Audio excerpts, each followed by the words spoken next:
Hello, and welcome to the Point and Left podcast with your hosts, Skyler and Kaylynne. That one had a new ring on this hand. She got me a ring on my ring finger, no less. I'm proposing, guys. It's official. We just did the marriage episode, and it was a taste for the future that's to come. It's actually a recurring motif that will. We end every episode with one of us falling down on one knee.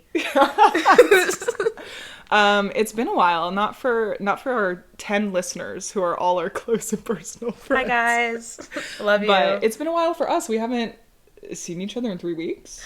It's been 4 weeks. Agonizing. Longer than that. Because you were gone. Yeah. And then I was gone. Did we see each other before you left for Mexico? Did we? I don't think we did. I don't think we did. It's been a while. So it's been like over a month. Oh my god. Never again. The separation. I got separation anxiety. They put me in like those little like pet vests to like stop anxiety for thunderstorms and fireworks. Yeah, it was Christmas. Skyler went home, and then I went to Mexico. One of us had a cooler experience, and it wasn't Skyler. Like, Skyler went to the Midwest, and I went to Mexico. You went to Kansas and Ohio? Correct? And Nebraska, yeah. And Nebraska. I did a Midwestern world tour. The big I came three. back paler. And fatter. I came back the same color, so it's fine. My brother and Nick are officially best friends. Officially dating. Officially best friends. I really thought you were like, my brother and Nick are officially together. Like, I'm very proud for I'm a little scared that Nick's gonna leave me for Mason, to be honest. They're literally... Are you fucking kidding me?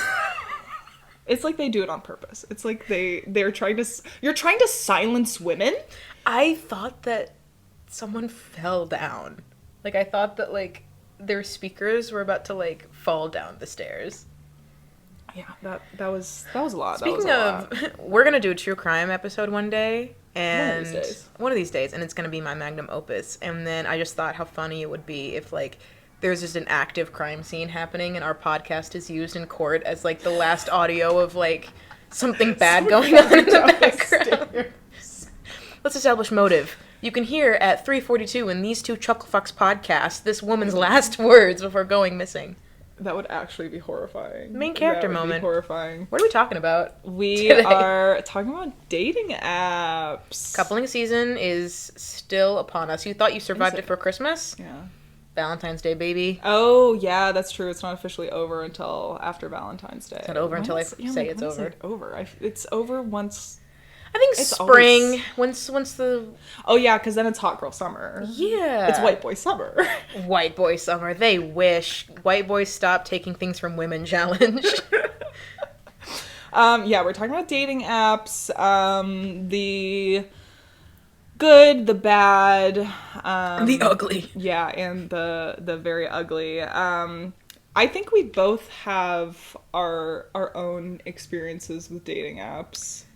You had a successful one. I did. Well, I did. I shouldn't say well. Why did you say well like that, Kaylynne? What do you have to tell me? You're like, actually, you sit me down like your father and I are getting a divorce, and I'm just devastated on camera. No, I did. I did miraculously have a successful Tinder of all the fucking dating apps.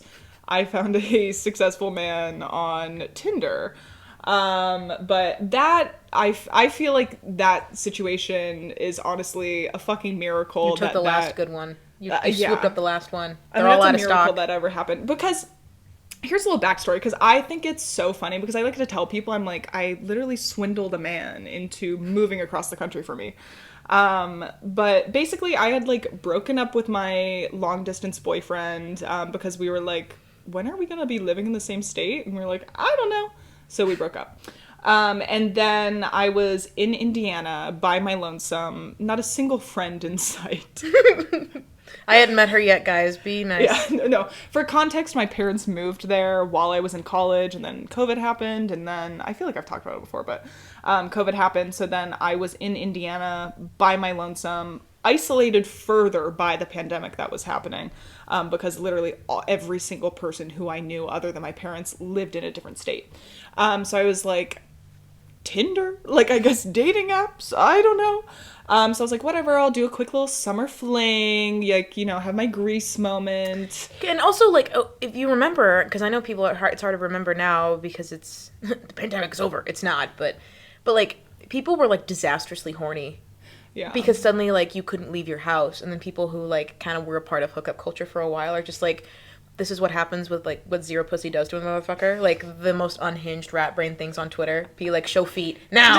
Now. Or, like, I'm desperate. At the mouth. And so I feel like dating apps were very popular during the pandemic. And then you got to that talking stage where you're just like, well, now what? Yeah. Well, and I had plans. I, like, knew I was moving to LA at the end of the summer anyway. So I was like, this, like, literally can't turn into anything serious because I'm going to be moving. I was very upfront. It was our second date. Our second date, I was like, hey, by the way, I'm moving to LA at the end of the summer. And I already had him hooked. Because he literally cried on the way home. Because he has eyes, Kaylynne, and ears. Thank you. But yeah, so I'm very happily, in a relationship with a very good man who I somehow miraculously met on Tinder. Oh, I should also mention he was the first date that I went on after my breakup.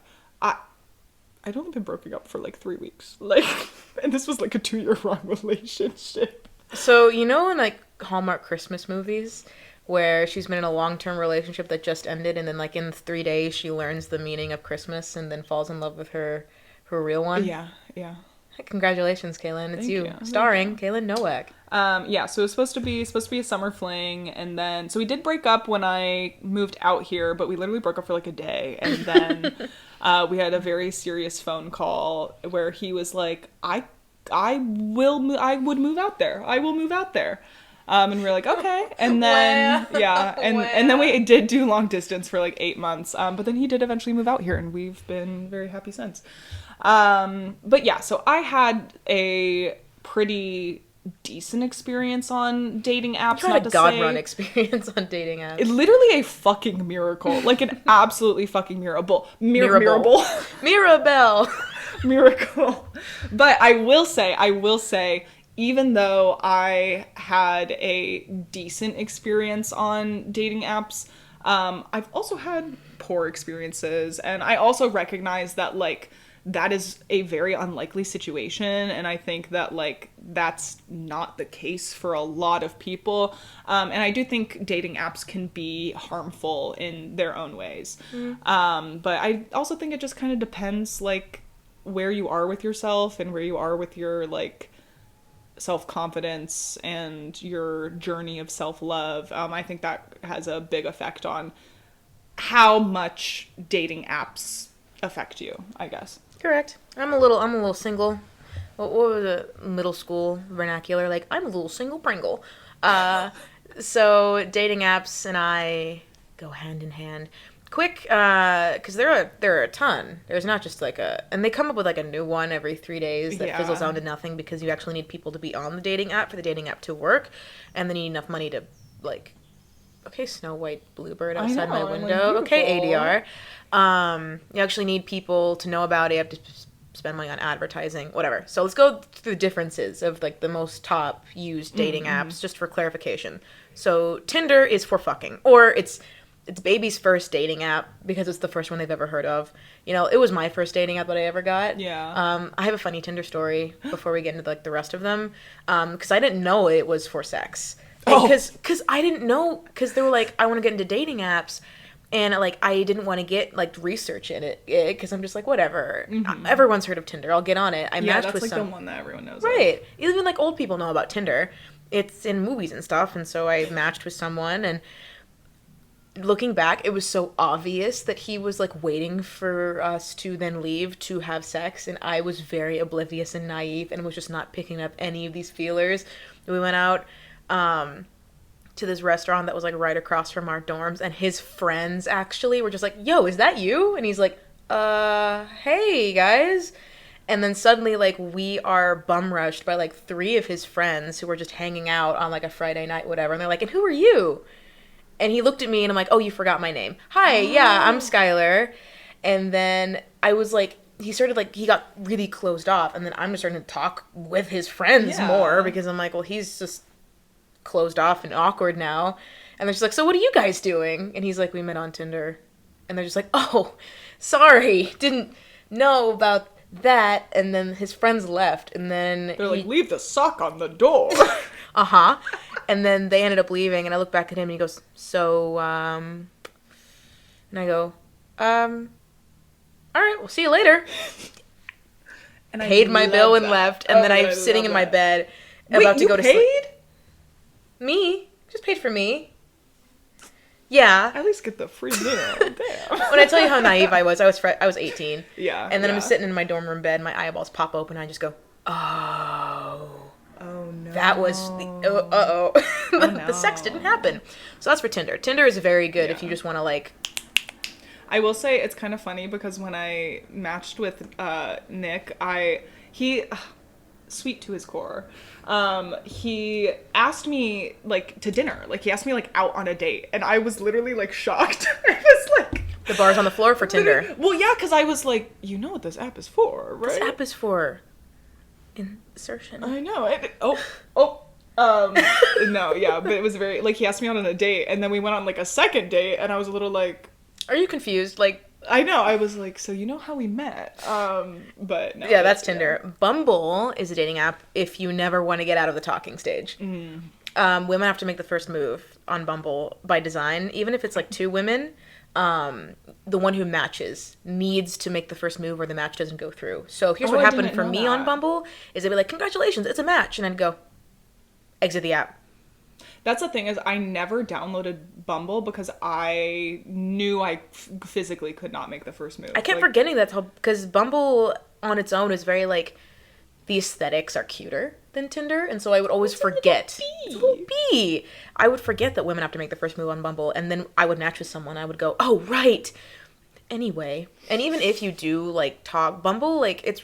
In my experience, Bumble is just like where you talk, no one ever like makes a move to meet up in person outside of Bumble. Bumble is a little like further reaching as well because they have like Bumble BFF, Bumble Friends, Bumble like networking for like Bumble Business, and I'm like, so it's basically like Facebook Marketplace for dating apps, where it's like, what are you looking for? So it's very vague. It's very like kind of unfocused. Hinge is like Bumble and Tinder's Frankenstein daughter. So that's Hinge is the dating app if you want homework. So like you have to complete voice prompts. I thought Hinge was the app that was made to be deleted. That's how they spend money on advertising, Kaylynne. They gotcha. It's a good little hook that they have. I use Hinge. Hinge is pretty good. It has one feature that I really appreciate, which is you can say at the bottom if they're monogamous or not, which is very helpful in gay circles, as I will circle back to. For someone who is not really looking for polygamy, just having someone go like have a little to have that clear and like upfront is nice. But you have to fill a lot of prompts, otherwise your profile will be incomplete. So a lot of like you have to do a voice memo. You have to? The new ones have to. If you made one before the update, you don't have to, but it's recommended that you do. But I thought that was optional. It was optional. If you make a Hinge account today, they're like, fill out this voice prompt, or like your profile will not be seen by other people. Hinge, you lost me. Yeah. You lost a customer today. Right. There's mandatory prompts that you have to use. Like you can't write your own. You have to use like a pre-recorded, and you can make your own answers, but the prompts themselves, they have to give you. So it's a lot more effort to make the profile. Once you make it, it's just kind of the world's your oyster. But before then, it's kind of like this is a lot of heavy lifting, a lot of work. You have to think you're really funny to make a Hinge account, and luckily I do think that. So that helped me. eHarmony, if you're a million years old and you want to date on your desktop computer, you use eHarmony. Oh no. If you're 3 billion years old. OkCupid is if you want to run out of potential matches because nobody is on there. They're like, congratulations, you've used all your swipes and matches for the day, week, month, year. There's no one on OkCupid. Yeah. OkCupid is kind of like, in my experience, the Craigslist, where like you get the people that like, Tinder didn't work out, Bumble didn't work out, Hinge didn't work out, OkCupid it is. That you get the weirdos. Oh no. I was also under the impression that OkCupid was like for geriatrics as well. I think it's because it's just okay. It's like OkCupid and eHarmony are like You know when you're watching a movie and they talk about the internet, but you can tell that whoever wrote it doesn't know anything about the internet? Yeah. But, like, eHarmony sounds like it was coined in, like, 2005. Yeah. Like, email, eHarmony. I will say, oh my god, I'm kind of obsessed with, like, the eHarmony trying to rebrand to a younger crowd because they know. If you've seen any recent eHarmony commercials, they're literally, like... I wish I knew what they said word for word, but it's basically like, it's not just for, like, old people, like, young people are finding love on this too. The AARP commercials where it's like, if you think we're only for old bitches, you don't know ARP. And Her, so for people know Grindr is the gay exclusive hookup app. Her is supposed to be like the lesbian sapphic exclusive hookup app, but in my experience, it was very overwhelming because I'm kind of a baby gay, and so getting Her, I was just like, oh, y'all bitches know what you're doing, and it just definitely felt like I was very, like, in the corner being like, hey, guys, and a lot of them were like, we're looking for a third in our very established long-term 10-year-long sapphic relationship, and I'm like, People do them on Tinder, but, like, it's straight couples doing it, which is even worse. Mm-hmm. I was saying this to you earlier, like, this isn't an app-exclusive problem, but this happens, I feel like, for me, I've seen it the most on Hinge, but I'm sure it happens in other dating apps, too, where, like, men will purposefully filter their profiles to get gay girls to, like, look at their viewing profile. Like, they'll say, you know, you scroll down, it's just a picture of a guy, and I'll be like, hey, I thought Hinge, my preferences are, like, women only, and, like, women, they, them, and so I'm just like, okay, do you go by they, them, do you go by she, her, and it says she, her in their little thing, and then their bio will be like, just kidding, he, him, you want to go out to dinner sometime, and I'm just like, so you just made this whole profile so that, like, women who specifically did not want to see men would see your profile, and I'm just thinking, like, to what end? Like, if a woman is going as far as to say, like, no men on their preferences, and then you show up, do you think they're going to go, actually, I know. You've charmed me. I was on the fence before, but now I might give it a shot. Your bio, DTF, really got You think I have a beautiful body, mama? Wow, you're not like the other ones. That's so cool. Anyway, that's my rundown of the different dating apps. But most of them are, they function the same. It's, look at this person. Do you think they're attractive? Swipe left, swipe right. Yeah. And I think all the different dating apps kind of, like, have their niche that they're, like, advertising to. But I would say, in my experience, you can find a little bit of everyone on all of them. Like, on Tinder, you can find people who are looking for, like, long-term relationships. And on Hinge, you can find people who are, like, just looking to hook up. And I think that kind of, like, that spectrum goes to all of them. Yeah, these are very generalizations is based on, like, only Skyler's experience, but, like, you can use use Bumble to find friends. Like, yeah, I think the ratios are definitely different. I think something that can both be actually, no, that's a fucking lie. I was gonna say I think it can be a good thing. I don't think it's a good thing. I don't think it's a good thing, period. I think it's a very bad thing, actually.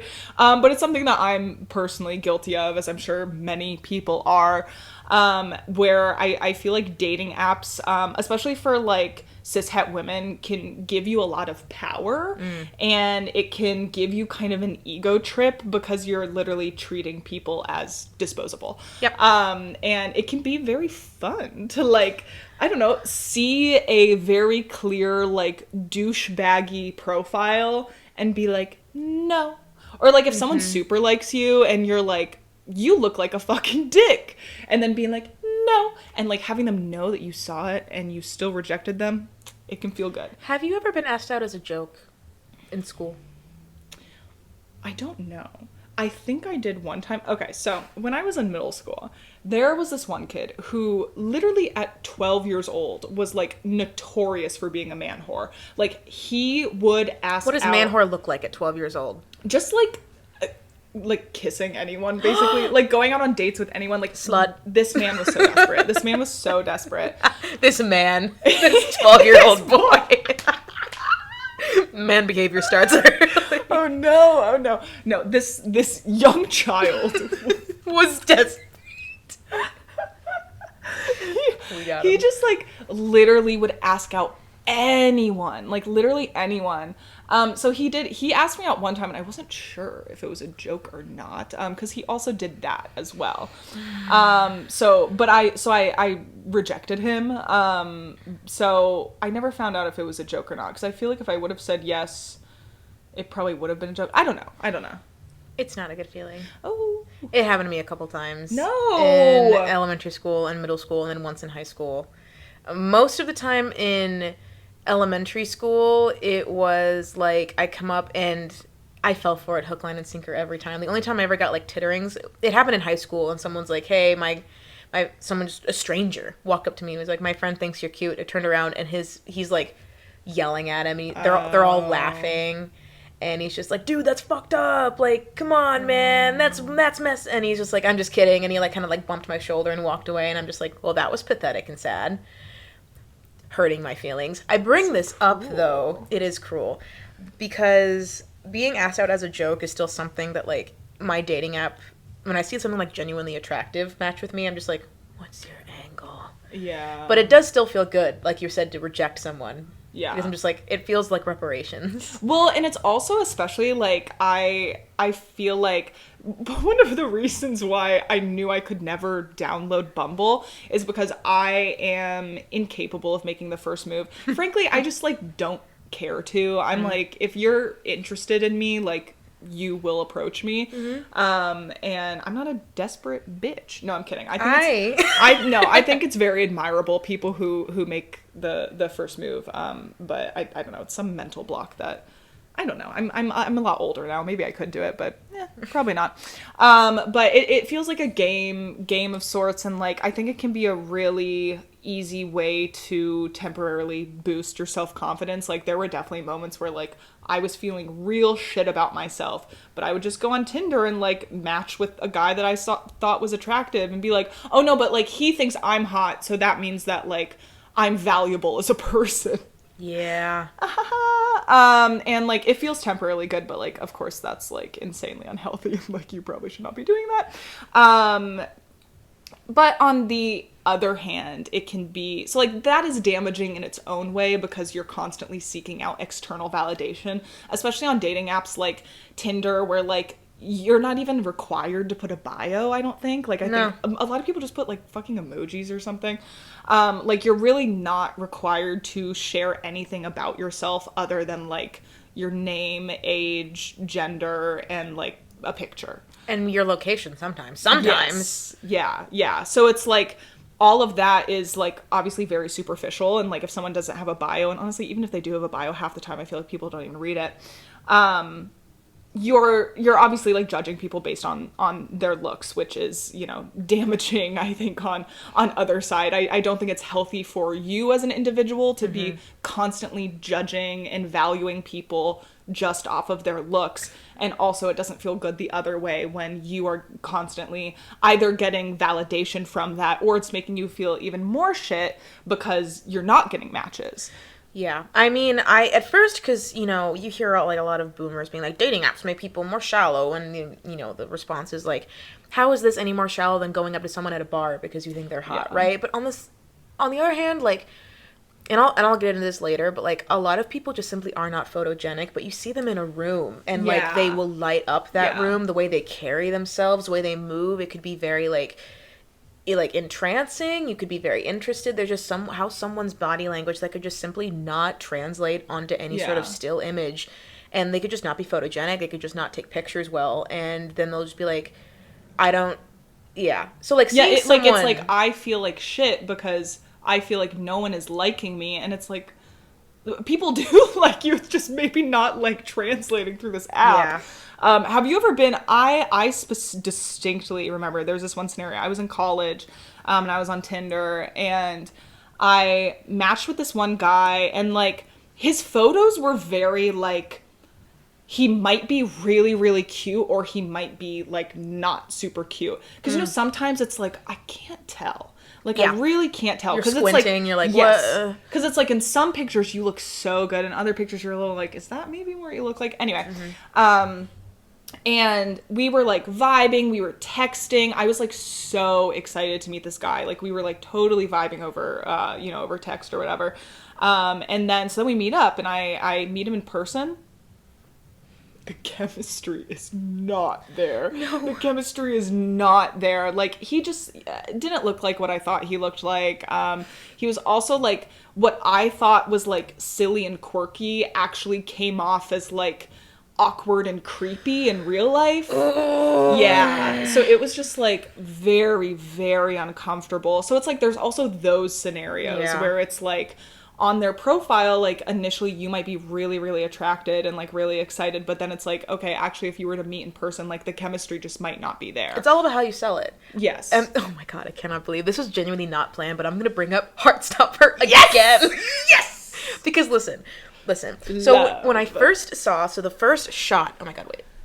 And move my ass pillows here so I can get a better shot. So the first shot of Heartstopper, you see Joe Locke walking down the hallway, and I'll keep it a $1.50.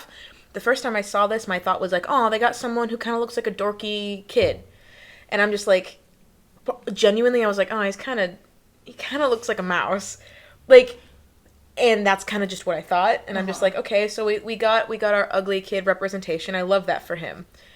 And when I tell you now that, like, the more I watched it, he became more and more, like, endearing and adorable. And just, like, the more I watched him, and the more I saw him, like, behave and act, and right now I look at him like, that is the cutest thing I've ever seen. Mm-hmm. Like, Joe Locke, I think, is the cutest, most, like, aesthetically pleasing person that I've seen in a long time. But I would never have gotten to that point if I just saw, like, a picture of Joe Locke on Twitter. It would have been like, sure. Yes. All right, that's who you're gonna lead to be your giant Heartstopper, like, casting. That's an odd choice. But yeah, and so I think all the time that, like, people you just kind of need to know their, like, magnetism by how they behave, by how they act, by how they, like, move their faces. Like, there's just some things that still images and even voice memos and videos just, like, can't translate over. It doesn't translate, yeah. And I think, like,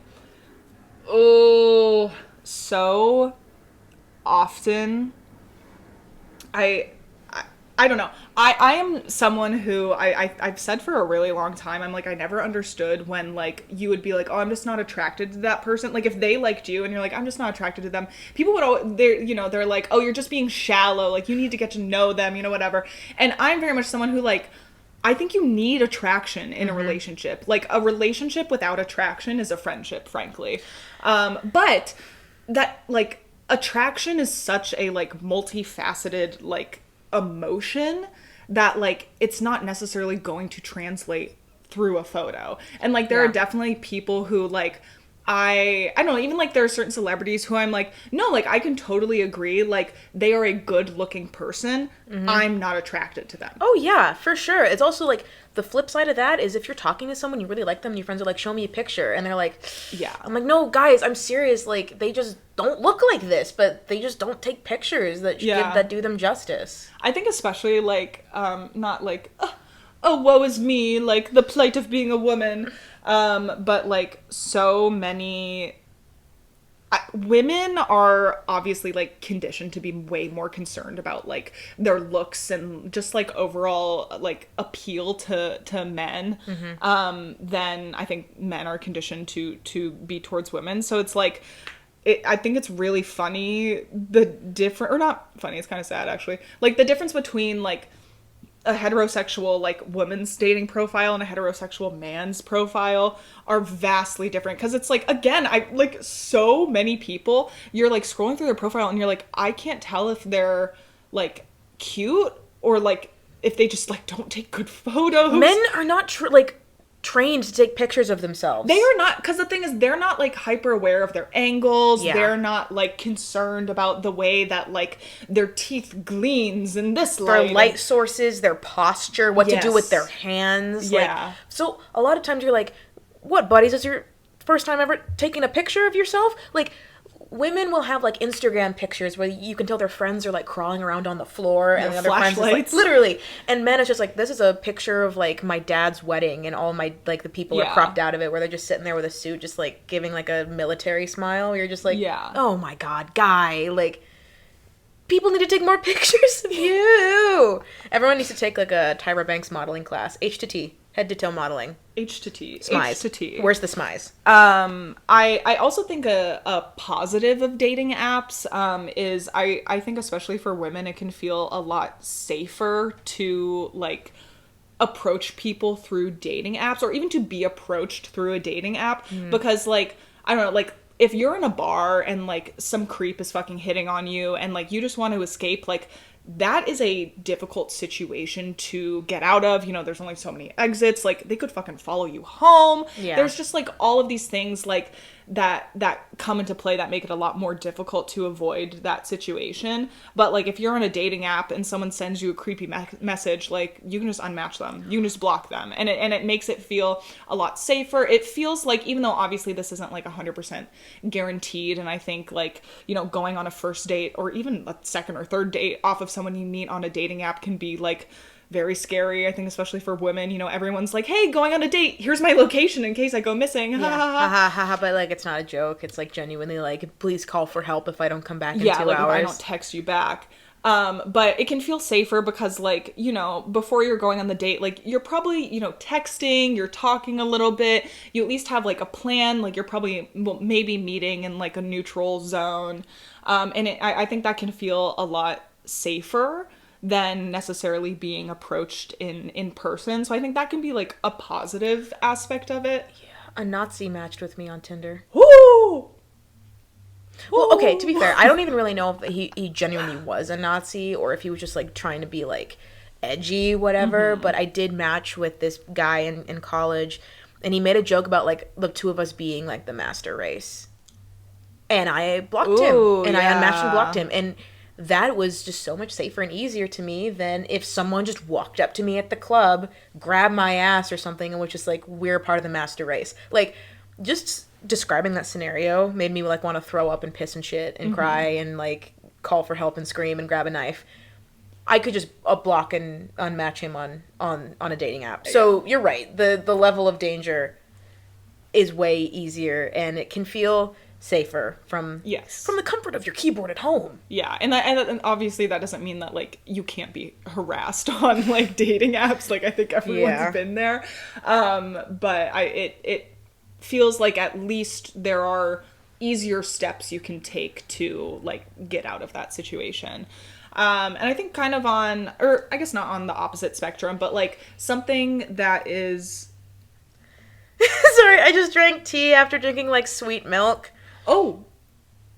It's fine. Sorry. Not a good taste? Not a good flavor combo? No, it wasn't. Literally nothing is wrong. I just went like, ugh, it's like herbal tea right after sweet caramel milk, and I'm just like, ugh. Yeah. Sorry, ignore me, ignore my face, everything's fine.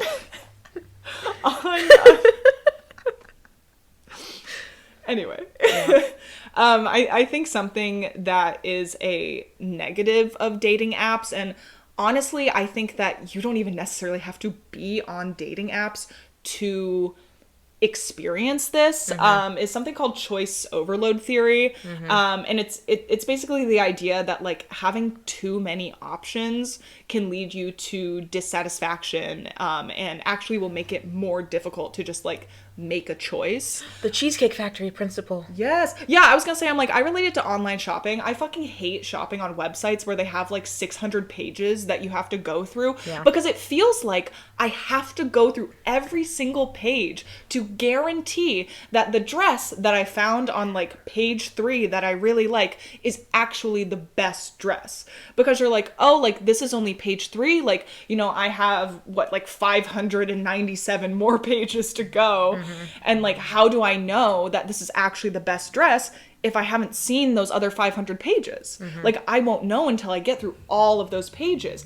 But then at the end of it, you end up not buying anything because it's way too overwhelming. There are way too many options. Frankly, it's time consuming and brain numbing to, like, pick through all of it. Whereas on the other hand, if you're given 5 pages of dress options, it's much more easy for you to go through all 5 of those pages, find the dress that you like, and you know, or you're more confident in that decision because you don't have nearly as many options to choose from. And I think with dating, it can be really easy to, like, see one red flag or to have, like, one stupid argument, or even just to get, like, comfortable in your relationship, and then you kind of have that voice in the back of your head that's like, oh, like, you know, there's however many billion people in the world, like, how do you know that, like, there's not a better match for you? How do you know that, like, that one person is actually, like, your perfect match?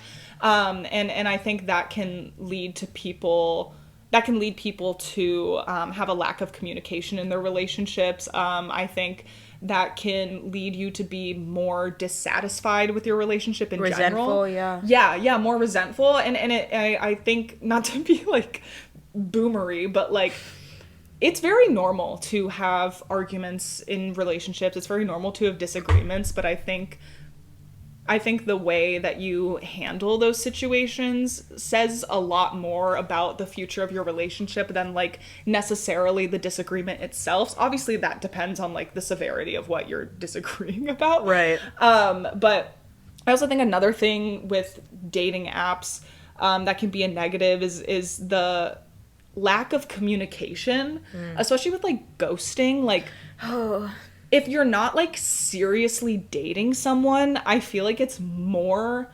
uncommon for someone to be like, hey, you know, like, thanks so much for, you know, all this time. I think it's just not working out for me, but, like, you're a great person. You know, just, like, getting that closure, I think is so, happens less often because it's so much easier. Honestly, it's way easier and way, like, less stressful. Yeah, way less stressful on your end to just be like, oh, it's not working out with this person, I'm just gonna block them. Like, I'm never gonna see them again. They're probably not in my friend group because I met them on a dating app. Like, it'll be fine. I'm just gonna block them. I don't have to have that uncomfortable conversation, and I don't have to have the repercussions of them potentially being like, you're an asshole, or, you know, like, of seeing how that negatively impacts them. So it's a lot easier to just be like, oh, I'm just gonna ghost them, whatever. And I think that leads to a lack of communication, and that's become the norm. Yeah. So then it's like, when you're in actual long-term relationships, I think that lack of communication that has kind of been a byproduct of this, like, overconsumption of dating bleeds into more serious relationships as well.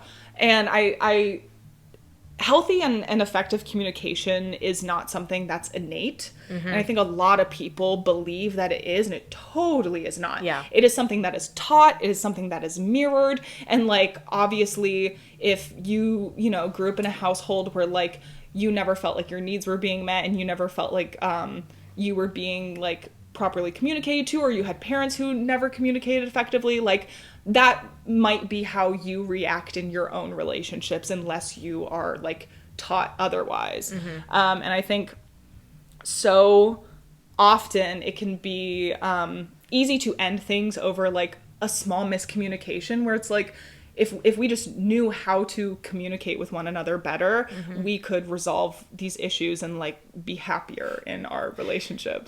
This isn't a dating app thing, but it's one of my favorite little quirks, and I tell people, and they're like, oh, that's really cute. So, I had a really good friend for a very long time who ended up fucking me over mentally a lot. My friends are like, why do you keep these old texts of yours? And I'm like, because I just need sometimes proof that I'm not in crazy when I tell you how bad that this whole thing was. And my roommate and best friend, Hannah, she had the same thing. She was in, like, hers was more like a long-term relationship, and mine was like a long-term friendship / emotional relationship, where we both had, like, problems communicating, but we needed to communicate in order to live in, like, a healthy, happy living space. And so our solution was, because for us, there was nothing more daunting than someone just going, hey, can we talk for a sec? That sentence by itself shivers down my spine. So if we need to talk about something, we would, like, use voices. We would just be like, hello, so, if you wouldn't mind maybe doing the dishes more often, I'd appreciate it. And then the one woman, like, oh, I'm so sorry, like, no. I will absolutely do that. Like, just making it goofy, so that way the barrier... It feels more comfortable. It doesn't feel like a direct attack or anything, because they still need to happen, but we both, like, recognize that, like, we need to talk, but I'm not attacking you. Yes, it can feel like a confrontation. And that's, I have it in all caps, if you can read it. With, like, 3 exclamation points. Communication is not confrontation. And I think so many, like, it can feel like that. It can definitely feel like that, especially it totally depends on who you're communicating with, because obviously, like, certain people are easier to communicate with others. I think to be a good communicator, you have to be open-minded. You cannot be defensive. I think being defensive shuts down so many productive conversations. And like, there might be uncomfortable conversations, but typically if you're both like pretty decent at communicating with one another, like, you're gonna grow through it and your relationship is going to get better because of it. You know, I so many people get like, I think their own ego gets in the way of like emotional growth. And like, I think if you're getting defensive, you need to ask yourself why. Because I think that's honestly like a general, like, innate human characteristic, because in your head, you're not the bad guy. You never want to be the bad guy. And it can be hard to recognize that, like, you've made a mistake or that you've done something or said something that might have been insensitive to someone. And no one wants to think that, like, they're incapable of doing that to another person. Yeah. But I think it's so important to, like, check your ego at the door and just, like, recognize that you only know what you know. And I don't think it's a crime to cross someone's boundary if they never told you that was a boundary for them. Yeah. But then it's like, once that boundary is set, then obviously you need to be mindful of, like, you know, maybe don't do that. And that's where, like, effective communication comes in and why it's so important. I have the example, if anyone is a Married at First Sight fan, it's season 13. I think they're in Houston, but... Texas. Everything's bigger in Texas. There's this one couple, specifically this one man, who just, like... honestly, I think, like, all the couples in that season made me mad in different ways. But this one man, so the couple was Zach and Michaela, if you've seen the season. And they had completely different communication styles. But Michaela actually, like, recognized that, like, she had her own issues that she needed to work through. And she was like, yeah, I totally understand that, like, I was fueled by anger and I reacted in a way that I shouldn't have. And I reacted in a way that shut you down, and I'm working on it. Zach. His name is Zach. Yeah. He wasn't even open to the idea that, like, she was capable of change. He literally kept repeating over and over again that they had fundamental differences that were never going to be fixed. This was on, like, day 3. And he's like, we are fundamentally different. That is never going to change. That is never going to be fixed. That is the way that you react to situations, and I react to situations in this way. And we can never peacefully coexist because of these innate differences. And she was like, I'm, like, working on it. Like, yeah, like, I'm willing to work on it. Yeah, like, she's like, I know that my way of reacting, or, like, the way that I reacted to this triggered you, and, like, I'm sorry for that. And he was just so shut down to even, like, having that conversation, because he truly believed that, like, your communication style was a fundamental difference and not something that could be taught. Ooh. Yeah. I actually, very similarly, and I think I can say this with confidence because I know that he's not listening to this podcast, but one of my, like, really good friends and I had an issue like that, where basically, like, it felt like every time we hung out, we had, like, this long, and I felt really good afterwards, long, like, talks about, like, who we are, what we need to grow, and what we need to work on. And towards the end, he was basically like, he said off rip, I don't even think he remembers this, but he's just like, I don't know, man, like, it just kind of feels like every time we hang out, like, it's work. Like, we have to, like, work on something. And I'm just, like, basically, like, insinuating that friendship is just supposed to be way easier than this. And I'm just like, okay, well, I don't consider it work. And also, like, there is this myth that's, like, if it's supposed to happen, it will just happen. Yeah. And, like, the more you have to communicate, the more it's probably not going to work out in the long run. And then I'm like, that's such a myth. Yeah. Like, there is not going to be someone... There could be, like, a friend that you just get along with really well, but there's still going to be some underlying issues that if you don't talk it through, it'll just fester and grow. Well, and it's, like, the way that you communicate to, like, every single person in your life individually is going to differ in some way. And that's because everyone has different communication styles. Because everybody's different. The moral of the story is that everybody is different. Literally but shocking. This leads to dating apps, too, because it's just like, oh, man, this is just so much work. And there's probably 3,000 people out there right now, if I open on my phone, that are willing and eager. Hot MILFs near me. Where it's like, oh, man, it just kind of feels like we're putting way too much work into making this relationship work. And it's like, so what do you...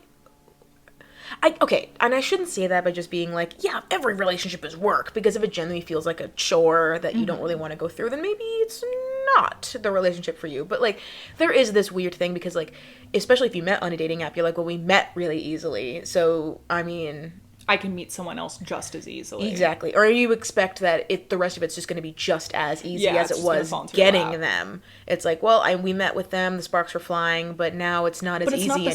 Same. And it's like, well, yeah, because you're not new. Yeah. Are you stupid?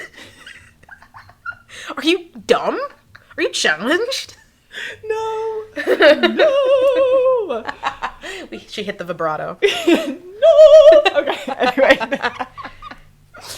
I bring it back to my very first relationship. Oh my god, I fucking sucked at communication. And, like, he did too. Like, don't get me wrong, it's not just on me. Like, he was bad in other ways. Share the blame. And that's feminism. But I also reflect on that relationship, and I understand that, like, I was not expressing my needs or my wants in that relationship because I was so afraid that if I did, I was going to lose the relationship as a whole. Yeah.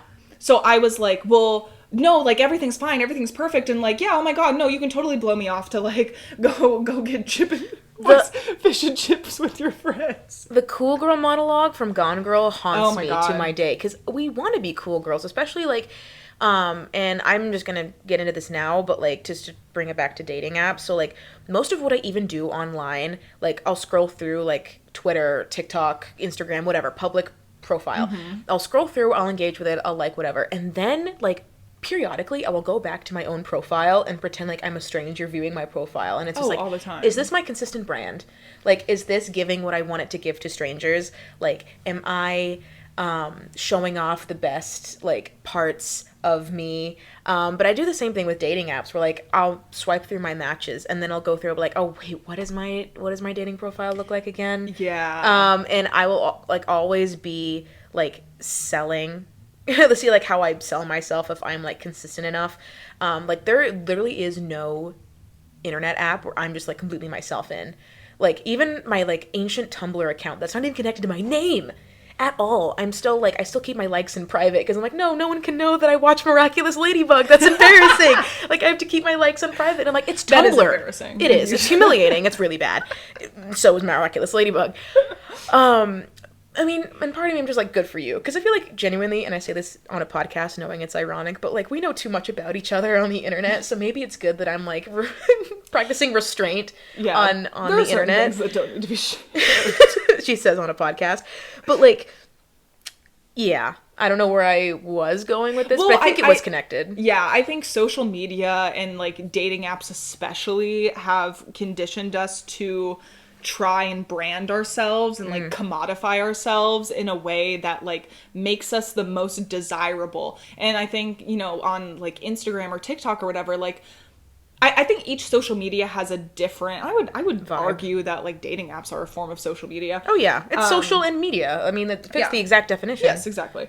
And like, you have different versions of yourself depending on the type of people who you're trying to attract. And whether that's like, oh, I need my Instagram to seem, like, effortlessly cool and, like, quirky and ironic, sardonic, and very funny, and yes, and I have cool friends, and I live in a cool city, and, like, because you're trying to attract, like, a certain demographic of people. That's how it connected back. And, like, I was always really afraid to bring up any sort of conflict, especially in any sort of online relationship, because I'm just like, no, I'm always, like, reeling them in. I'm that brand. Yeah. I'm reeling them in. Like, they haven't seen my flaws yet, because then they'll leave, and it's just like I'm still projecting onto my dates as though we're still on some sort of dating app, even though I'm like, well, they're dating. When will that come into play? Yeah. Well, and that was my like, first relationship. I didn't know what, again, like, you don't know what you know until you know it. And that's a tongue twister. Wow, damn. Can you say it again? But there were, like, but there were so many instances where I was just being fucking, like, trampled over. And, like, not to put all the blame on myself, because obviously, like, I shouldn't have been treated that way, period. But I also wasn't setting those boundaries. And I was, like, to a certain extent, like, allowing myself to be treated that way because I literally didn't know any better. I was going from literally getting getting zero pussy to getting like having a boyfriend, and like that in itself was like so exciting and new that I didn't want to let it go, and it didn't matter how I was being treated, because I was like, oh, I have a boyfriend. The grind to get there is so, because then like there's just so many choices. It can feel like so much work. You put in the whatever, you're going on dates, that I'm just like, you're hesitant to let go of it, even if it's probably not serving you, because you're like, no, I don't want to go back. It was hard getting to this point. Dating is hard. Well, and I think especially when you're like early on in your dating career or whatever, like dating career. I have a bachelor's in dating.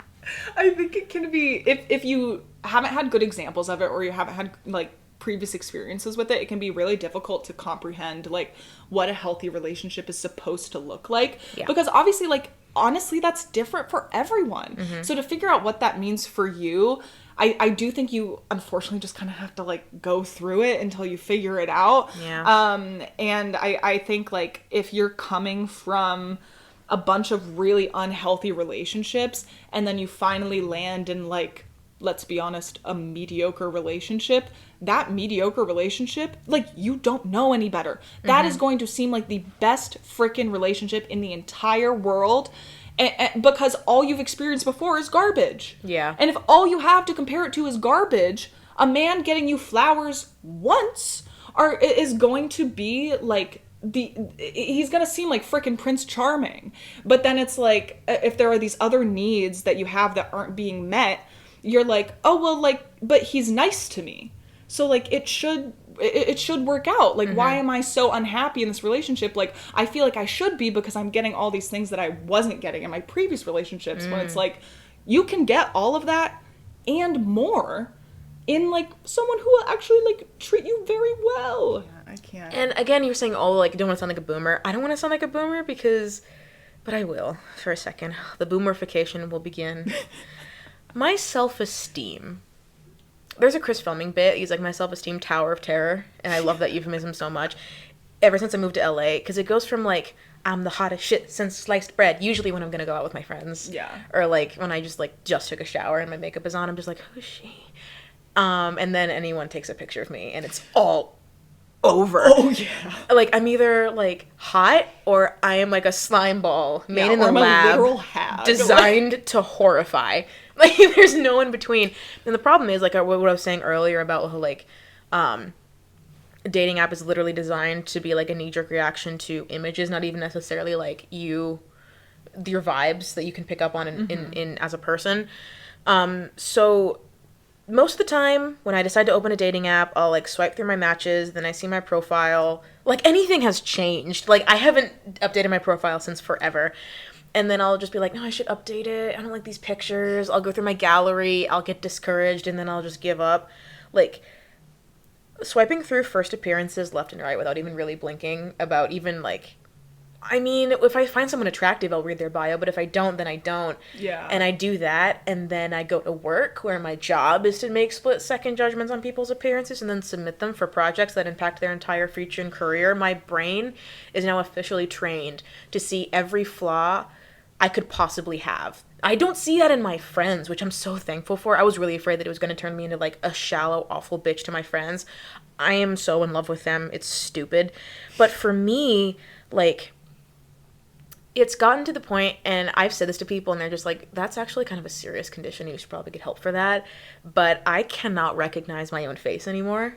Like, I'll see videos that you send me of this podcast, or like pictures that anyone has taken of me, and like you get that notch in your brain that's just like, oh, that's you.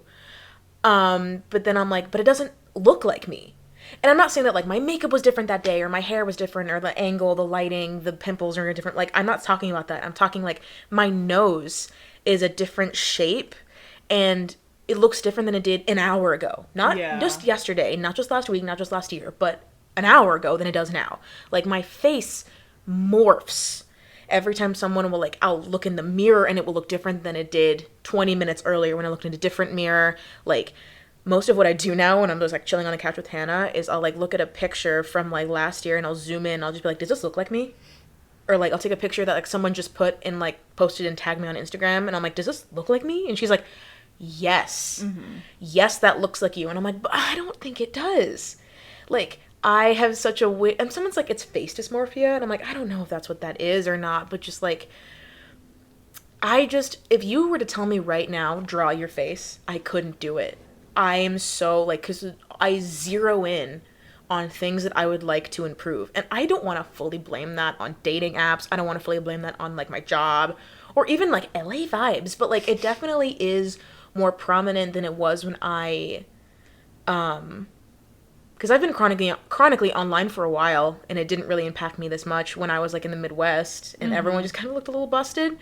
But now I guess now that I live with like the beautiful people in a beautiful LA land, and my job is to like submit pretty people for leads in movies, and my job is to go, well, I don't think she's pretty enough to be submitted for a lead in this movie. Like, that's my job.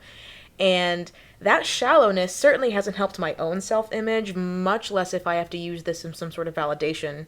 Because sometimes it does feel good when like, oh my god, they matched with me. But usually they're like, oh, they matched with me. These are going to be the only people that find me attractive. And I don't think they're attractive. Mm-hmm. Like, that doesn't do good things to Skylar's brain. So that's probably not great.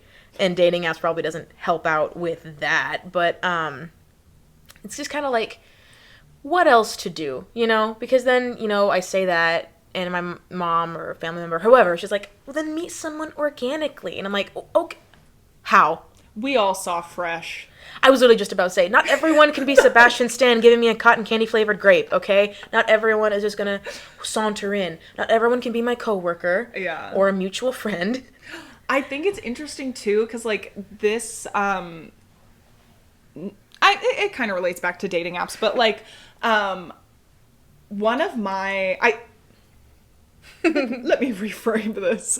I've heard other people talk about this before, and I have my own experience with this, where, like, if you meet someone in a very, like, serendipitous, like, movie type of way, you tend to, like, cling on to the relationship a little bit more because you're like, it's fate. We met because of fate. We met because all of the stars aligned, and, like, we are meant to be because of this, like, cosmic reason. And, like, that's what happened with my ex.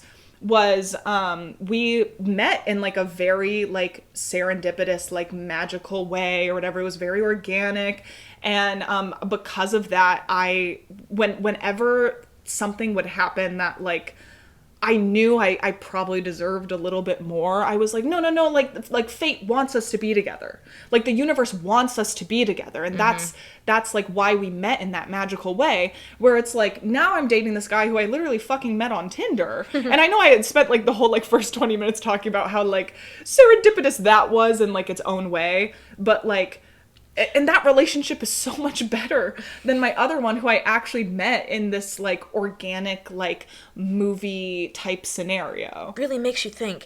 And like, honestly, I almost ripped apart my friend group twice. Sometimes you need to date outside your circle. Like, sometimes it's better for everyone in the long run if you just don't automatically assume that anyone closer to you will just through some happenstance be better for you. Because honestly, like, the same people that are kind of anti-marriage, they're like, there's 8, right? How many billion people are there in the world? I lost count. Fill in the blank billion. I've been counting them myself.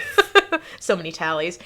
And you're something that's just one person for you. So, like, it actually genuinely probably makes way more sense that, like, the person that you're meant to be won't be someone close to you. It'll be someone that from a group that you would have never known about otherwise, if not through some sort of, like, app algorithm, through a completely different social circle, class, new interest that you didn't even really know that you were into or whatever. Like, the odds are probably better that the app shakes up your routine and the people that you talk to, because honestly, like, global odds, that's more likely going to be the thing. So pro dating app, actually, my stance has changed suddenly. Yeah, I think dating apps have their place. That actually kind of leads us into the perfect segue for like how being a not cis het white person like can affect you in a dating app scenario.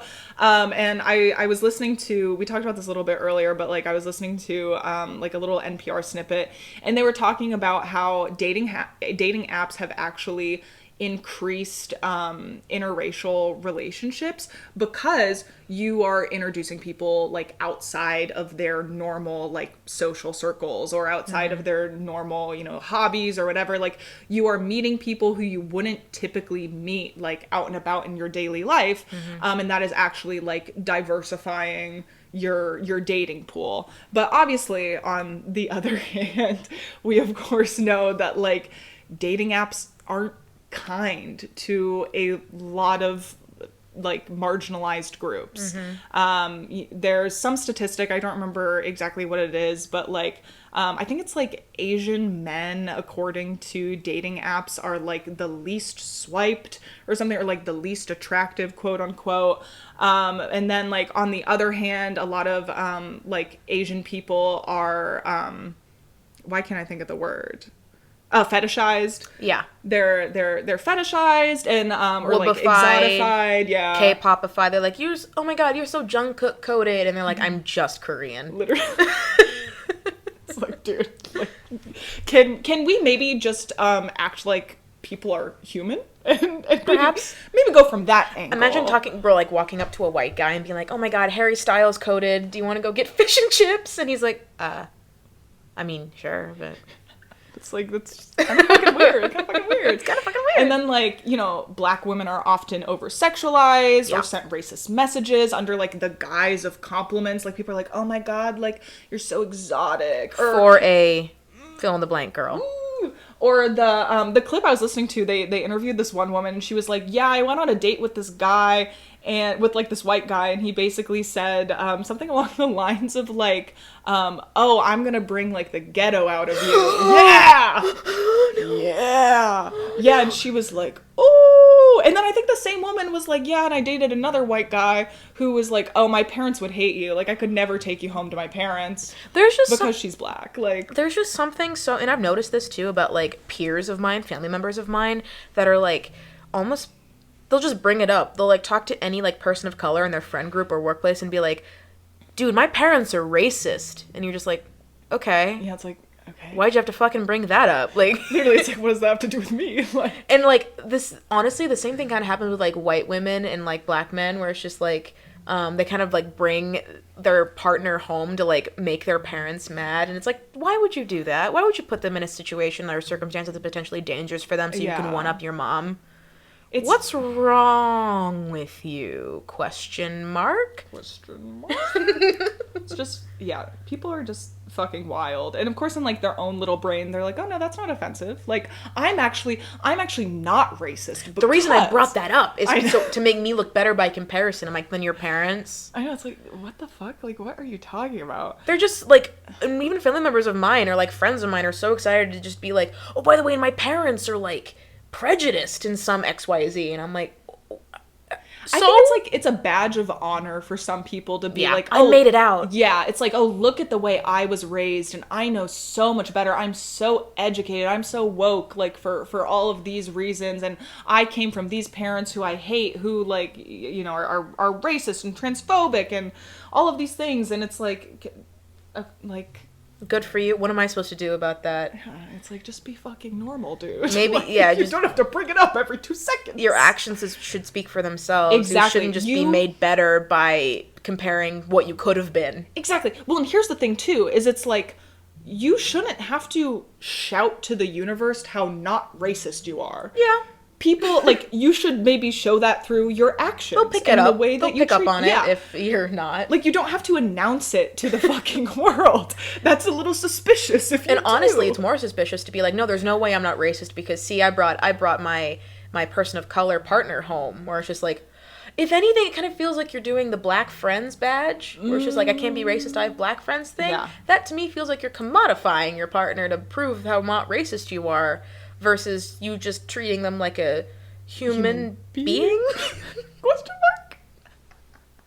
Crazy. To tie up this little section, you know, I when speaking of like trans people, I think a lot of times on dating apps are obviously susceptible to harassment and like grotesque messages, and even like stalking, and or you'll be in a situation where Obviously, like, trans people are more susceptible to violence, and it's like you might be in a situation where, someone seems really nice on the dating app, and then you finally, like, go to meet them, and then, like, they're violent towards you, and, like, that can be a really scary situation to be in as well. Or, like, people who maybe, like, aren't advertising across their fucking profile that, like, they're trans, because frankly, quote unquote, like, you tricked me, quote unquote, unquote, therefore you deserve my violence. Yeah! It's like, dude, what the fuck? So yeah, obviously, like, dating apps I think can be dangerous and in certain scenarios for a lot of marginalized people, and I think it's important to recognize that. Trying to make safe, like, as safe for other people as it can, because on the one hand I'm just like, and this is kind of lean into the information you willingly put out, because, like, okay, earlier when I came home for Christmas, my dad was like, I want to check out your podcast. You don't talk about your sex life or anything, do you? And I'm like, oh no, I don't. Anyway, Dad, turn off the podcast. I'm not going to go super into it because there's nothing to tell. But, like, I want to be in my hoe era so bad, because I feel like it would be beneficial. I'm very soft. And it's just something I've never done before, and I feel like it's kind of honestly like a weird rite of passage for someone in their 20s to just, like, have a quote-unquote hoe era, and Tinder is, like, the easiest way to do that, and dating apps is the easiest way to do that, because you're not, again, probably never going to see them again. Really good ways so you don't, like, blow up your work environment or your friend groups or whatever. But I'm hesitant because, like, my lack of experience might be charming, maybe even a little endearing to people, like, invested in me and my personality and what I, like, have other than that. But for someone who's just down to smash, like, their expectations of what I can provide are going to be different. And, like, I can't guarantee that people will be lenient if I decide the pace or if I decide to quit. I don't know them enough for that. And I don't know if they've been tested or anything. Like, I don't know their, like, history. I don't know if, because they're not going to put on Tinder, like, I have herpes. Like, they're not going to say that. And if I tell them to get tested, there's not a guarantee that they will, or if they did, they won't lie. And now I'm stuck with that.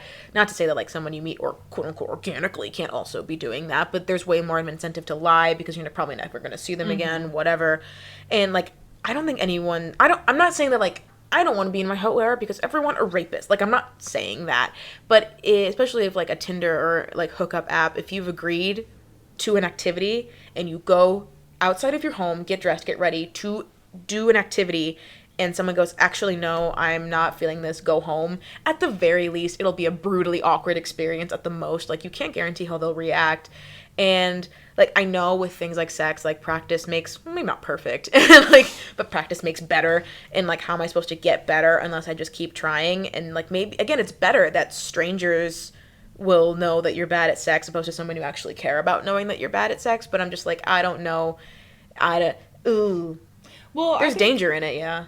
Also, obviously, like, everyone has different, like, sexual desires, and I think bringing it back to communication. Do it. Like, communication is so important when you're having sex. Because, like, I'm going to say it again. You don't know what you don't know.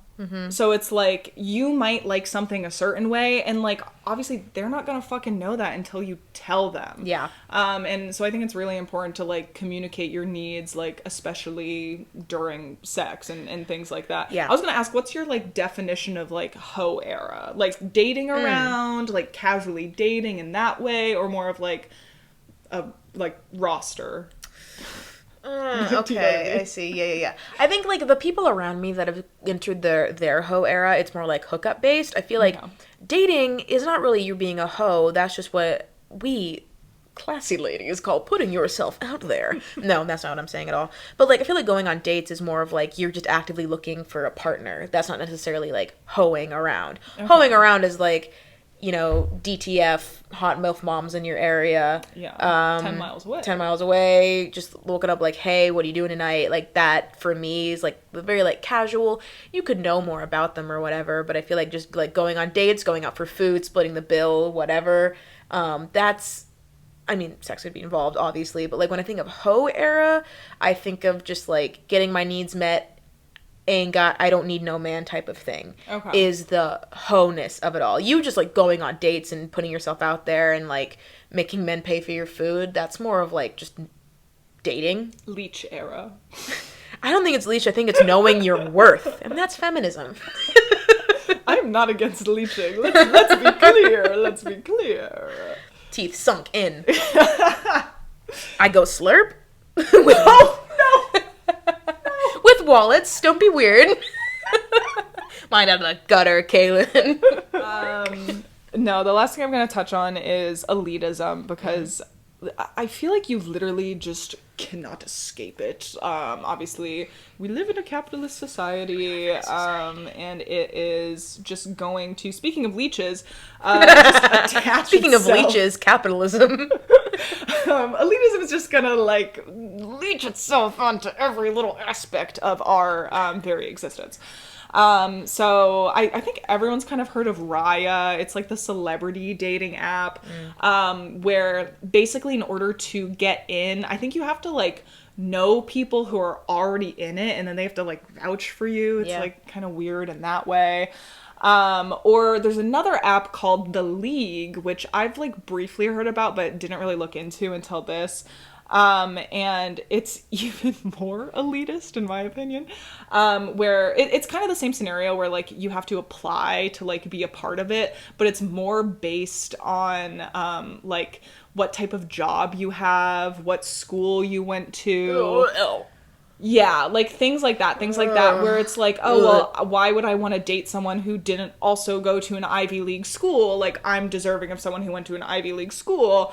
And it just feels like eugenics a little bit. I'm revolted. I am so revolted. La, la, la, la. Like, it just feels a little like, okay, like what, why is that like it's so giving important? Kennedys, it's giving the royal family. Yeah, and it's like, I understand to a certain extent, like obviously you want to date someone who has like similar interests and you know that you can like relate to, but it's kind of a weird mindset in my opinion to be like, oh, well, I'm not gonna have anything, like why would I have anything in common with someone who like didn't go to Princeton? With a poor. Literally. With a poverty?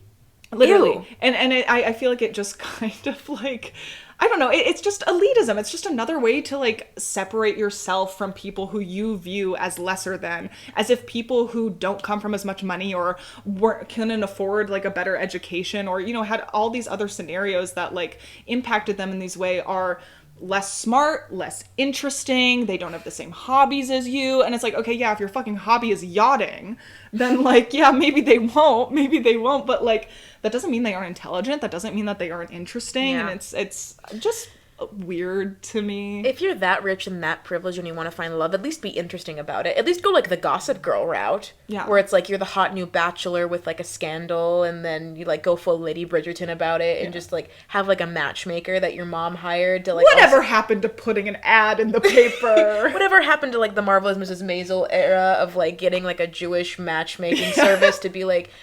My Yenta! I need a Yenta! Or like that moment when Harry Met Sally where like Carrie Fisher's character brings out like a Rolodex of like potential single men in New York City. What happened to that? If you're gonna be rich and single and looking to mingle, be interesting about it. Don't go on an exclusive dating app where you need to make over $200,000 to join. God, you're so boring. God. Yeah, actually, maybe it's the opposite. Maybe it's that, like, poor people are too interesting. So, like... They don't know how to handle it, Genuinely. They're like, I need someone else who's just as boring as who will just sit there and mouth breathe. Be like, water looks nice today, doesn't it, honey? Mm-hmm. Very interesting. Yeah. Mimosa, please. I got you some diamond earrings. They're beautiful. You know what it is to be said? And I'll say this about, like, people that grew up ugly and turned hot are hotter than people that have been hot their whole lives because they've learned to gain a personality and also they're hot. People who have grown up hot their whole lives, you just look at them and you're like, you're missing out on something. They're bland. They're little toasties. It's like, with how many dating shows there are right now, I still find myself being bored. But you could, like, you watching The Bachelor or The Bachelorette, you can tell that these people have been hot their whole lives, and you put them in front of a camera, and shockingly, they're still boring. Oh my god, Love is Blind? I'm sorry. I was gonna say no hate, but, like, this is a little hate. Like, I didn't find a single one of them that interesting. They've never had to be interesting. No. Too hot to handle? If you're hot, people will just... Okay, I'm elitist towards hot people. But, like, if you've just been, like, traditionally attractive your whole life, you don't really need to work that hard to, like, gain a sense of humor or that much of a personality or even really hobbies. People will want to talk to you just on looking at you. Yeah. Yeah. And that will be enough to get them They to will drive the approach. conversation, you know. I mean, not to say you won't have interests, but, like, not to say you won't have camera presence. And, yeah, like, let's not push the narrative that hot people aren't interested. God forbid. But, like, honestly, I want to see, like, a dating, like, TV show where it's just, like, ex-ugly people. Oh my god. I feel like that'd be way more interesting. It would, like, to show, like, their baby pictures. Not baby pictures. There are no ugly babies. But, like, pictures of, like... You were not. Have you seen my baby pictures? I didn't have hair until I was 3. I was an ugly baby. My mom was so sick of people calling me a boy when I was a baby that she, like, taped bows to my bald head. So there are not even just one photo. I have multiple photos that are known throughout my family as gremlin pictures. Literally, they're like, oh, do you have that gremlin photo of Kaylynne? And they're like, which one? It was bad. Or, like, yeah, like the childhood photo of them with, like, a gap in their teeth and, like, freeze to hear, and you're like, woof, and then they had a glow up, and then you put them in front of the camera, they were gonna be 10 times more fun and interesting than anyone else. And green light, I want to be a producer. Hello. I know, I'm like, where are some studios we can pitch that to? We are in studios. I was just talking to my stepmom about this because she's very much into reality television, as am I, where I feel like there's such an oversaturation of, like, reality TV right now because it's cheap to make, it's really fucking easy to make, you can get it out quick, which is perfect for streaming services. And streaming services that are in the shitter right now because their budget is bad, so you can get a quick show out for no money because Stranger Things 6 is going to cost the economy of a small country in Wales. Yeah. Country in Wales? Well, it's like it's okay. Hot people aren't interesting. You're fine. I can't be ugly and dumb, Kaylynne. I can't. No, that was me calling you hot. Oh. I'm like, you don't have to be interesting because you're hot. But you're also interesting. Just to clear that up. You're also interesting and hot. Oh. I just giggle in the corner. But mimosa, please? That's why we're getting married. Anyway, I was talking to my stepmom, but I feel like because there's such an oversaturation and there's such, like, a demand for it, frankly, the casting has just gone downhill. Like, where is Jersey Shore? Where is the Jersey Shore? Honestly, where's the OC? Like, the reality TV casting is not what it used to be, frankly. Like, they're just after, like, hot, boring people. And, like, I'm not that interested, frankly. And Hannah kind of went on, like, a kick where she, like, rewatched a lot of Jersey Shore, and I think the same way where I think of, like, a lot of modern beauty trends, honestly, I'm like, I miss when people were allowed to be, like, messy. Yeah. Like, the Jersey Shore people are, like, kind of gross, and I love that about them. Like, they always look a little busted. Yeah. Like, their tans are a little too orange, their mascara is, like, way clumpy, their eyeshadow isn't blended right, their hair looks bad, and they look like real cool people, and I find them, personally, more, like... If I saw, like, any of the Jersey Shore girls at the bar, I would be more, like, attracted to them than I would, like, a Bella Hadid walks in. Because I'm just like, okay. Like, no one's allowed to be a little crunchy anymore. No. Like, it always has to be, like, perfect and flawless now. And I'm like, that's boring. Where's the grime? Where's the grunge? Where's the grime? Did you ever watch The Simple Life? No. I wasn't allowed to watch reality TV. My parents were afraid it would make me even more obnoxious. Well, I didn't watch it until later in life. I think I watched it like 2 years ago, maybe. I will say Paris Hilton and Nicole Richie, hot, interesting people. They're so fucking funny and so messy. It makes me so sad because apparently Paris Hilton is like a dick. Really? Apparently she's just genuinely, like, an awful human being, like, racist and stuff. Oh my god, But people just love the hot bimbo look that they just kind of move past it. It's an effective look. Not to completely cut you off, but... No, it works. Because I know Paris Hilton is very iconic, and people are just, like, they love her. I have not heard that.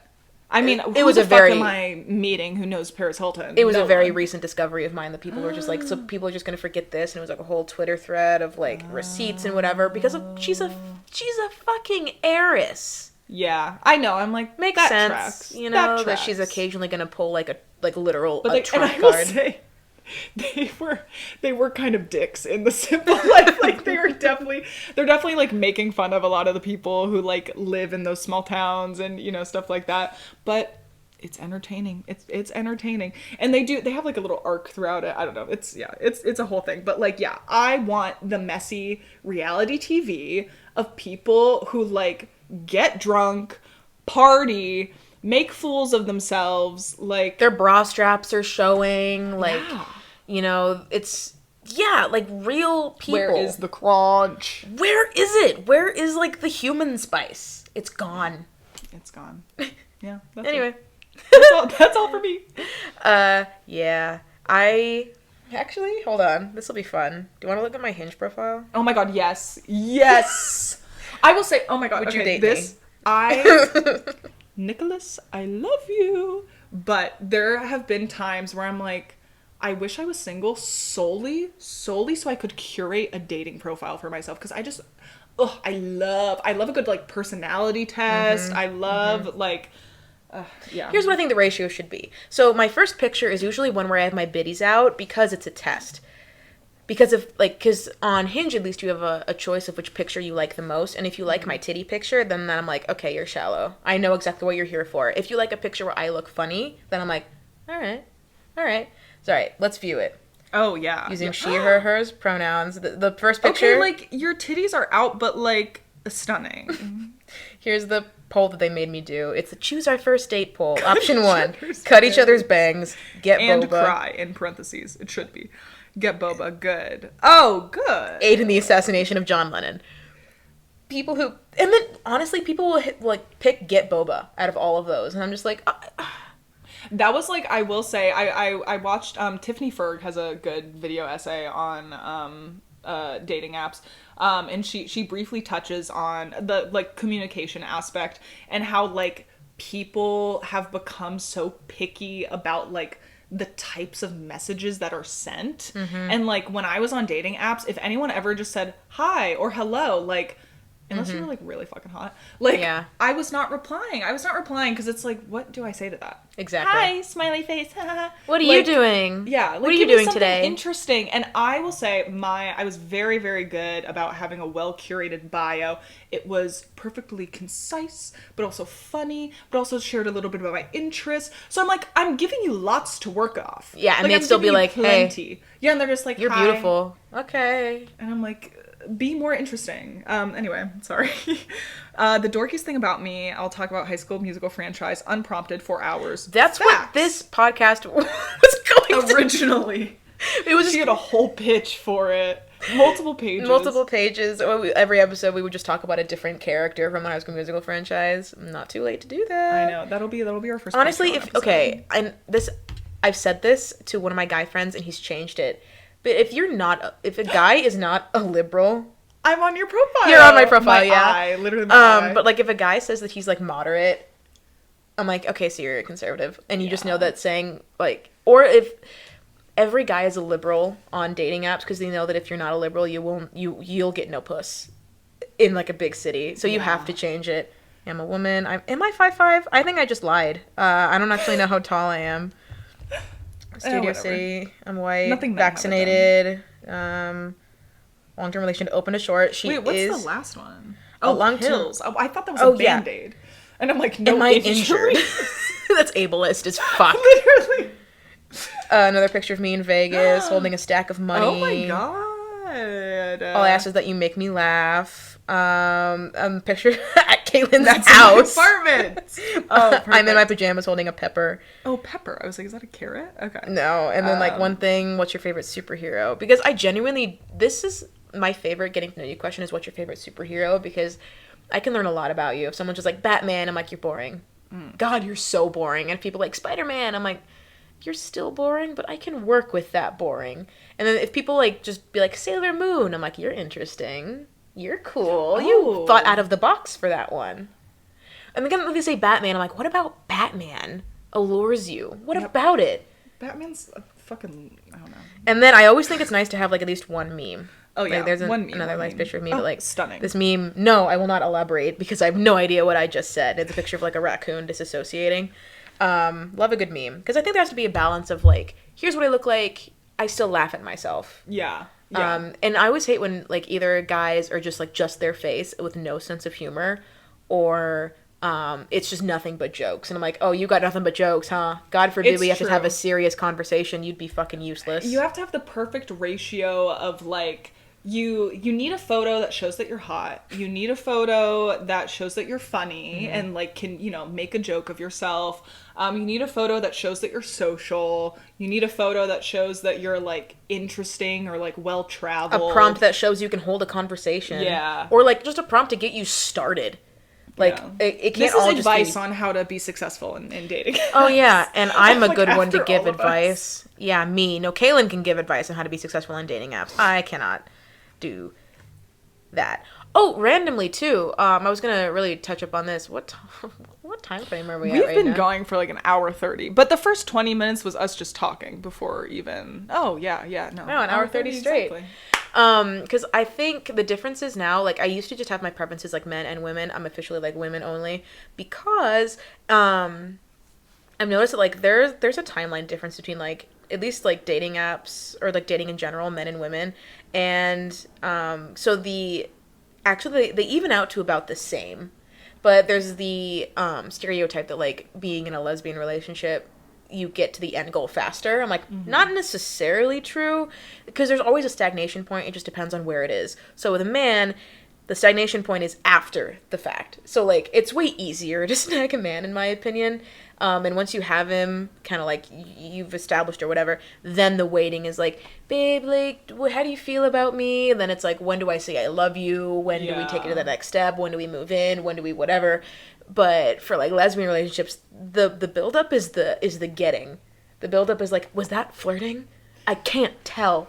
I can't tell if, like, they're even over their ex at this point. I can't even really tell if whatever. And once, so that could take months of, like, guessing. But once you reach that point, then it's no holds bars. Then it's like, actually, I love you, and it's week 2. Yeah. And also, yeah, part of me, I'm just like, this is the time for me to just exclusively date women now, I think. I think that's my goal. But again, being a baby gay is so... I'm not, like, I shouldn't say super baby gay, because I've had, obviously, like, lesbian relationships before, but I'm just like, I don't really know what I'm doing. And there is this weird thing that, like, on dating apps, people just assume that everyone knows what they're doing. Same with, like, internet anything. People assume that everyone knows what they're doing. Yeah. Doesn't matter if it's, like, they're just their Instagram profile or anything. They just assume that they have their whole life completely together.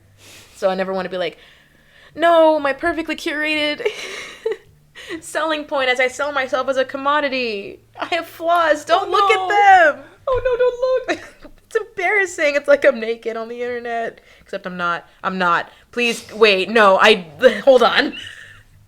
I need a preface to my parents and family and future employers. I have not gotten naked on the internet. And I will leave. We're just going to use that sound clip.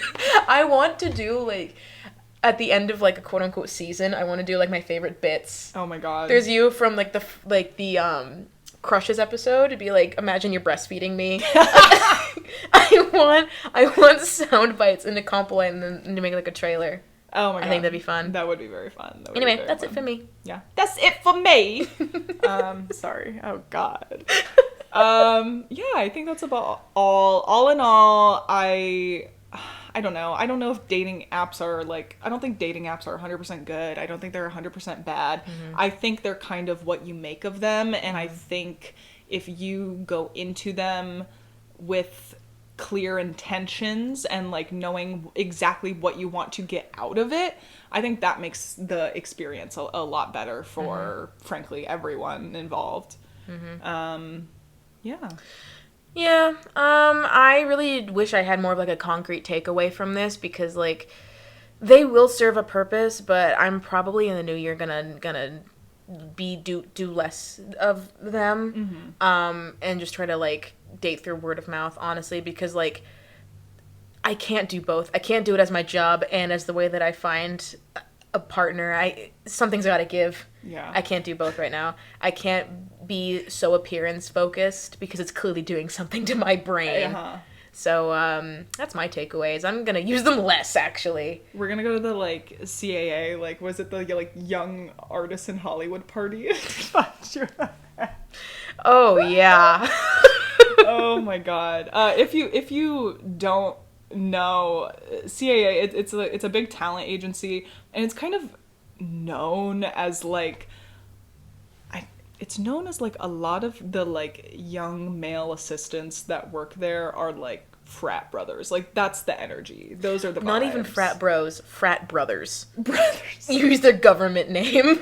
Fraternity brothers. Like they're just kind of known for being like super career driven and like clawing their ways to the top and like just being kind of like douchey. Man, I don't. If I were to even end up with a man, big if, they would need to be the opposite of that. They need to be lazy. Yeah, like not that there's anything wrong with being like career driven, but it's like there needs to be a balance. Have you ever seen The Last 5 Years? Yes. I know that technically the moral of that story is that they were both in the wrong, but I'm just like, yeah, if I was ever with someone and they were more successful than me, that would probably eat at me forever. So actually, I don't want a social climber. I want to be the cool one in the relationship. That's cool. Write that down. Yeah. I think it's important to be the most interesting person in the room. Not hard for us, eh? Nice. It's such a joke, by the way. Just so everyone knows. Just so it's on the record. I mean, I wasn't joking. Oh. No. Skyler is. Not me. Not me, though. Oh my god, wow, it's almost been 2 hours. That's so awesome. Thank you guys so much for listening. Thank you for listening. And I hope you enjoyed this kind of ranty, semi-organized, but not really, episode. And next time we will be doing a character-by-character analysis of High School Musical. So, Kaylynne, please stick around for Kaylynne, that. That podcast episode will be 5 hours long. You cannot give me the floor, Kaylynne. I will make all of our friends block this podcast, block our numbers, delete all their photos from their phones. Eep. Any flute. We're gonna get blacklisted. I love all of you a lot. Thank you. Okay, bye. Bye.